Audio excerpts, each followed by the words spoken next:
എന്താ പറഞ്ഞത്? സുഖമാണ്.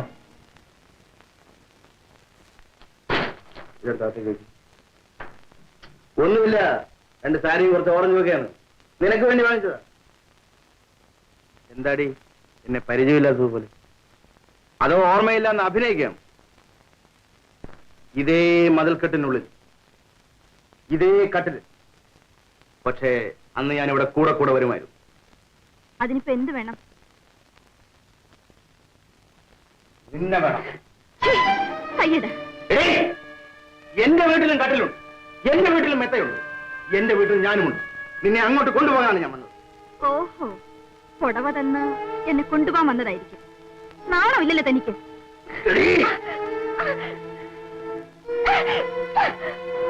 ശീലാവധി ചമയുകയാണോ? എല്ലാ സൗകര്യങ്ങളും തരാം. തനിച്ച് താമസിക്കാൻ ഒരു വീടും തരാം. ഗോപിയുടെ വെപ്പാട്ടി എന്ന് പറഞ്ഞാൽ അതിന്റെ അന്തസ് എന്താണെന്ന് നിനക്കറിയാം. എത്രയോ സ്ത്രീകൾ ഈ സ്ഥാനത്തിന് വേണ്ടി എന്റെ പുറകെ നടക്കുക. എന്തു പറയുന്നു? ഞാൻ പറയുന്നത് കേൾക്കൂ. ഞാനിപ്പോ പഴയ മാലതിയല്ല. നല്ലൊരു ജീവിതം തുടങ്ങാൻ ശ്രമിക്കുന്ന എന്നെ എന്തിനിങ്ങനെ ശല്യപ്പെടുത്തുന്നു? ഈ കാര്യം വേലുച്ചേട്ടൻ അറിഞ്ഞാൽ നിങ്ങൾ വെറുതെ വിടില്ല. വേലു? ഞാൻ അറിയാത്തൊരു വേലു പുതിയ ഉദ്യോഗം കൊടുത്തിരിക്കുകയാണ്. ഭർത്താവ് ഉദ്യോഗം. എന്ത് ശമ്പളം കൊടുക്കുന്നുണ്ട്? ഭാഗ്യദേവത നിന്നെ അന്വേഷിച്ചു വന്നിരിക്കുകയാണ്. ഇനി ഇതുപോലൊരു അവസരം ഞാൻ തരുമെന്ന് വിചാരിക്കരുത്.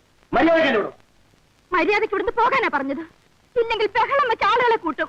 ബഹളം വയ്ക്കും. എങ്കിലും കാണട്ടെ.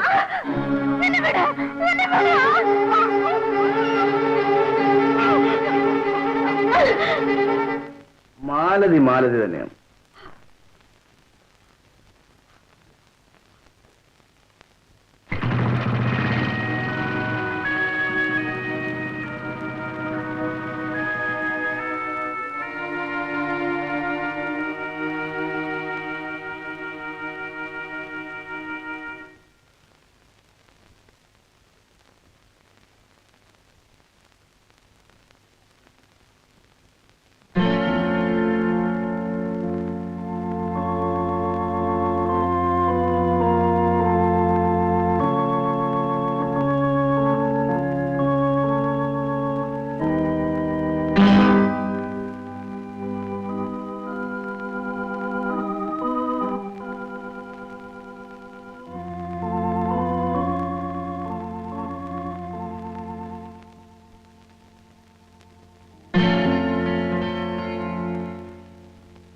പോയ കാര്യം എന്തായി?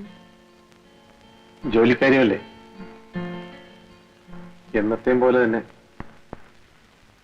കിട്ടിയില്ല. വന്ന പാടെ ഇങ്ങനെ കിടന്നാലോ? കൈ കഴിയിട്ട് ചോറുണ്ണാൻ വരും.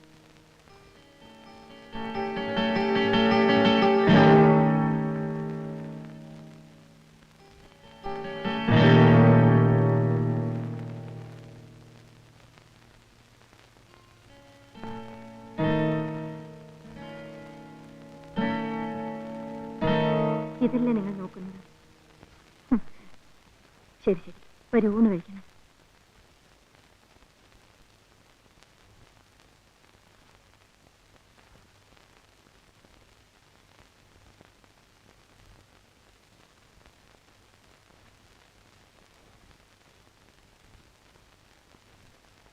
നിസ്സാരമായൊരു ബീഡി കഷ്ണം സംശയത്തിനിടെ ഉണ്ടാക്കിയല്ലേ? ബീഡിയുടെ ഉടമസ്ഥൻ ആരാണെന്ന് ചോദിച്ചില്ലല്ലോ. ചോദിച്ചെങ്കിലേ പറയാം. നിങ്ങളുടെ അനുജൻ ഗോപിയാണ്. അവനോട് വന്നിരുന്നോ? അതെ, വന്നിരുന്നു. ഞാൻ അവന്റെ കൂടെ പാർക്കണമെന്ന്, വെപ്പാട്ടിയായിട്ട്. സകല സൗകര്യങ്ങളും തരാമെന്ന്.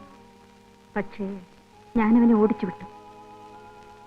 അവനെ നിനക്ക് നേരത്തെ അറിയാം? നേരത്തെ പരിചയപ്പെടാത്ത ഒരേ ഒരാൾ മാത്രമേ ഉള്ളൂ, എന്റെ വേലുവേട്ടൻ. എന്റെ പഴയ ജീവിതം കണ്ടുമുട്ടിയവരിൽ ഗോപി ഒരാളാണ്. ഭാര്യയും ഭർത്താവെന്നും പറയാറായിട്ടില്ല. അപ്പോഴേക്കും സംശയം കണ്ടില്ലേ? ആൺവർഗത്തിന്റെ കൂടപ്പിറപ്പല്ലേ സംശയം. സംശയിച്ചതല്ല മാലതി, പണ്ടത്തെ പരിചയക്കാരിൽ നിന്നുള്ള ശല്യം കുറെ കാലം കൂടി നിനക്ക് തുടർന്നു വന്നേക്കാം. എങ്കിലും ഈ സത്യം പറഞ്ഞാൽ എനിക്ക് സന്തോഷമേ ഉള്ളൂ. ഇനിയൊരു സത്യം കൂടിയുണ്ട്. എന്താ? ഗോപി എന്നെ ബലാത്കാരമായി കെട്ടിപ്പിടിച്ച് ദാ ഇത് കണ്ടില്ലേ?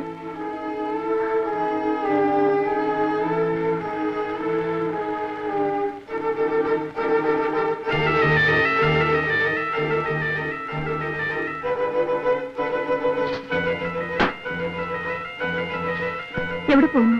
ഗോപിയുടെ വീട്ടിലേക്കോ? അതെ. അടിപിടി കൂടി അപകടമൊന്നും ഉണ്ടാക്കരുതേ. ഒന്ന് നിൽക്കൂ.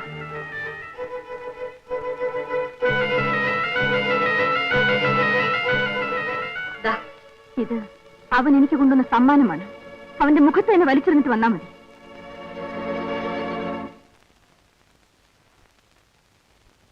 എടി ഭാർഗവി, ഈ കഥ തുറന്നിട്ട് റോഡെ പോകുന്ന പട്ടിയും പൂച്ചയൊക്കെ അകത്ത് കയറുമെന്ന് അറിയാൻ പോയത്.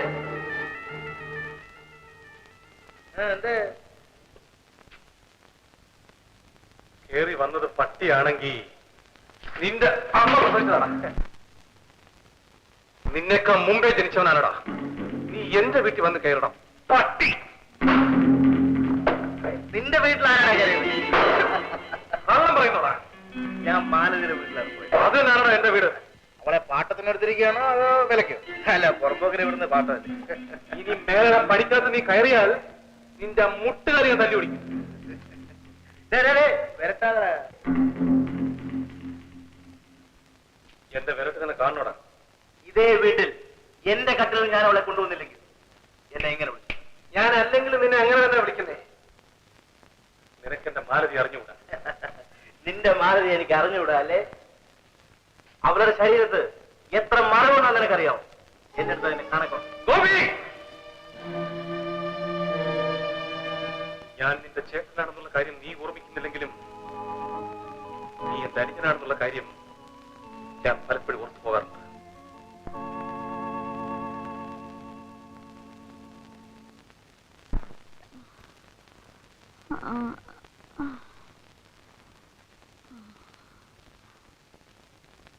എന്താ ഇത്രയും താമസിച്ചത്? ആ തുമ്മൂഴിയിലെ കോമളത്തിന് പെട്ടെന്ന് അസുഖം വന്നു. ഒടുവിൽ ഡോക്ടറെ എടുത്തു കൊണ്ടുപോയി. ഇഞ്ചക്ഷൻ എടുക്കാനും മരുന്ന് വാങ്ങിക്കാനും ഒരുപാട് സമയം. എനിക്ക് പനി പിടിച്ചിട്ട് 4-5 ദിവസമായി. എണീക്കാൻ പോലും വയ്യ. അതിനല്ലേ അന്നേ കുരുമുളക് വെള്ളം കാച്ചി കുടിക്കാൻ പറഞ്ഞത്. ഭാര്യയെ ഡോക്ടറെ അടുത്ത് കൂട്ടിക്കൊണ്ടു പോകാൻ നിങ്ങൾക്ക് സമയമില്ലല്ലേ? ബുദ്ധിയില്ലാത്ത വർത്താനം പറയാതെ. നീയും അവളും ഒരുപോലെയാണ്. നീ 10 ദിവസം സുഖമില്ലാതെ കിടന്നാലും നമുക്ക് എങ്ങനെയും കഴിഞ്ഞുകൂടാ. ഇത് വീട്ടുകാര്യം, അത് തൊഴിൽ.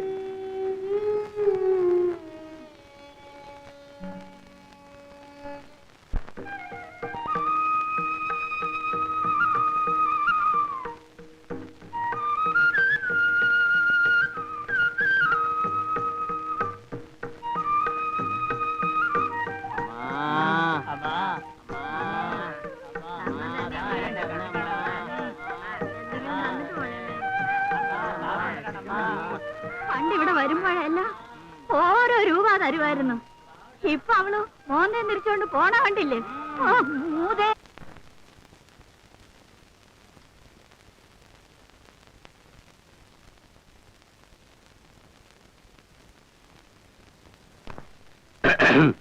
അല്ല സാറേ, സാറിന്റെ ഈ താടി മീശ എല്ലാവരുടെ കണ്ടിട്ട് എന്നോ എവിടെയോ വെച്ച ആരെയോ കണ്ടതുപോലെ ഓർക്കുന്നല്ലോ. ആരെയാ? അതല്ലേ സാറിനോട് ചോദിക്കുന്നത്. ആട്ടെ സാറേ, സാറിപ്പോ ട്രെയിനിൽ നിന്ന് ഇങ്ങോട്ട് ഇറങ്ങി വരുന്ന വഴിയാണോ?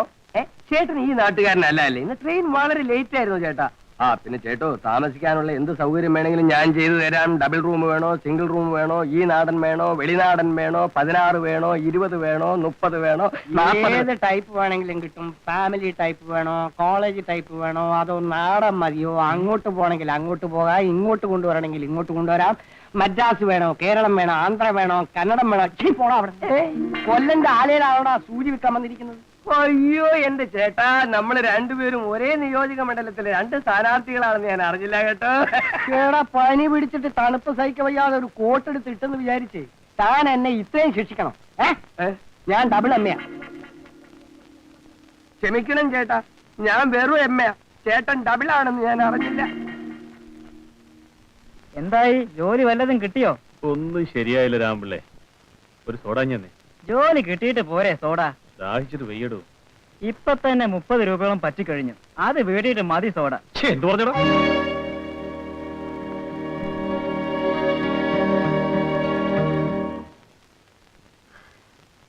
ഇതാണ് ചേട്ടാ ലോകം. എന്ത് ചെയ്യാം? മര്യാദക്കാരനായി ജീവിച്ചിട്ട് എന്താ കാര്യം? ആർക്ക് വേണ്ടി? നമുക്ക് വേണ്ടി, നമ്മുടെ ഭാവിക്ക് വേണ്ടി. വെറും 30 രൂപയ്ക്ക് വേണ്ടി ആ കടക്കാരൻ എന്തൊക്കെ പറഞ്ഞെന്നറിയാം? ചട്ടമ്പിമാർക്ക് ഇവിടെ സ്ഥാനമുള്ളൂ. വീണ്ടും സൈക്കിൾ ചെയ്യാൻ എന്റെ കയ്യിലെടുത്തെങ്കിലേ എന്റെ പഴയ സ്ഥാനവും മര്യാദയെല്ലാം തിരിച്ചു കിട്ടും.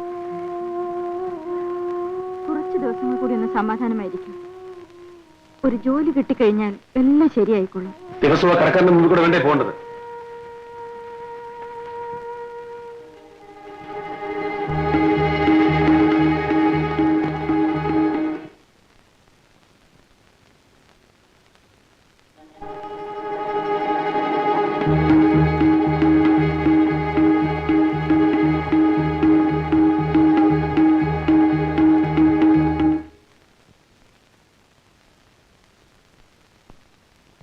ഇതാ 30 രൂപയുണ്ട്.